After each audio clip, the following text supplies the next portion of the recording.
In a humble village, cradled by the red earth and sun-drenched fields of Nayan province, a boy was born into the world. His name was Kong. From his earliest days, learning was not merely a means of personal advancement, it was a sacred mission, a call to serve something greater than himself. Raised by a modest scholar father, Kung spent his childhood under the flickering light of an oil lamp, carefully tracing Chinese characters with a trembling brush. Yet, even as he mastered the classical scripts of his ancestors, his mind reached further, toward the vast world beyond the rice paddies, toward the languages and ideas that might one day free his people. At the age of 21, Kung, now known as Van Ba, set foot on a ship bound for foreign lands. He carried no fortune, no prestigious degrees. His only possessions, a tattered satchel, a resilient spirit, and an unshakable faith that knowledge, especially the knowledge of languages, was the bridge between aspiration and liberation. In the bustling heart of Paris, in the cold kitchens of London, amidst the wharves of New York, Van Ba lived as a worker among workers. By day he toiled, by night he studied. He read discarded newspapers by the light of street lamps, memorized foreign words whispered among dockhands, scribbled vocabulary on the backs of menus and scraps of paper. Ho Chi Minh, as he would one day be known, believed deeply in the transformative power of languages. In his own words, to truly understand a people, you must speak their language. You must listen not only with your ears, but with your heart.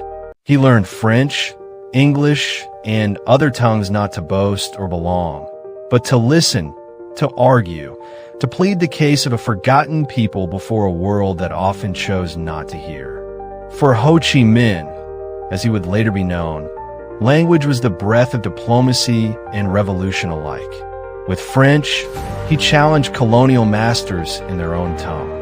With English, he penned letters to world leaders, pleading for justice and recognition. With Chinese and Russian, he built alliances across continents. Language was not a badge of pride. It was a key to unlock doors bolted shut by ignorance, oppression, and fear. The methods he used were as simple as they were profound. Reading newspapers discarded on park benches, trading conversation with passers-by, jotting unfamiliar words on scraps of paper, practicing until the phrases became a part of him. There were no lectures, no structured lessons, only a hunger to connect and a heart willing to learn from the world itself. Throughout his life, Ho Chi Minh remained a student of languages, a believer in the power of words. He did not learn foreign tongues for personal gain or prestige. He learned because he believed that every language mastered was another thread woven into the fabric of humanity's shared destiny. To him, to know another's language was to see with their eyes, to feel with their heart, and ultimately to persuade them that freedom, dignity, and peace were rights belonging to all. Today, as students worldwide memorize vocabulary lists and cram for exams, it is easy to forget the deeper reason we seek to understand each other through language. Ho Chi Minh reminds us that true learning is not confined to classrooms. It is born of curiosity, humility, resilience, and above all, purpose. Under the weight of oppression, he found his voice. And through the languages he mastered, not to conquer, but to connect, he gave a voice to his people. As we walk the crowded streets of our modern world, we carry within us that same possibility. The chance to bridge gaps, to soften divisions, to build instead of destroy. In the words of Ho Chi Minh himself, unspoken yet ever present. To learn a language is to plant a seed of peace.